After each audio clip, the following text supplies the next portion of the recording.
சாய் அபியங்கர். மடிச்சிட்டேன், எனக்கு கொஞ்சம் பேச டைம். ஸோ கட்சி சேரன்னு ஒரு பாட்டு வந்துருந்தது. அப்போ திரும்புகிற இடம்லாம் அந்த பாட்டு தான், அப்புறம் ஸ்டெப்பு தான். ஸோ இது போயிட்டே இருந்துச்சு. அப்போது கீர்த்தி வந்து கேட்டார் யார் மியூசிக் டைரக்டர் போகலாம் அப்படின்னு சேர்க்கும் போது நான் சொன்னேன் சாயின்னு ஒரு அந்த கட்சி சேர பையன் எப்படி அப்படின்னு சொன்னோம்.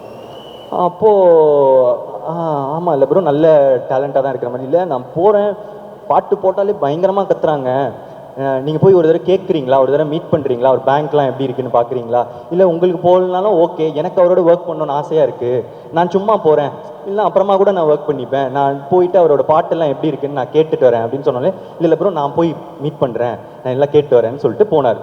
போயிட்டு அடுத்த நாள் வந்தார். வந்துட்டு ப்ரோ ஆசை கூடன்னு ஒரு பாட்டு போட்டு வச்சுருக்காரு, எனக்கு ரொம்ப பிடிச்சிருக்கு, எவ்வளோ ஹிட் ஆகும்லாம் தெரியல, ஆனால் எனக்கு ரொம்ப பிடிச்சிருக்கு அப்படின்னு சொன்னார். ஓகே, 2 நாள் ஆச்சு, பாட்டு வெளியே வந்துச்சு, ஸ்மாஷ். ஸோ எல்லா சைட்லேயும் வந்து ஆசை கூட போயிட்டே இருந்துச்சு. அப்படியே அமுக்குங்கடா இவனை அப்படின்னு சொல்லிட்டு 2 பேரும் சேர்ந்து அமுக்கணும். அமுக்கி திரும்பி பார்த்தா பின்னாடி 8 பேர் லைனில் நிற்கிறாங்க.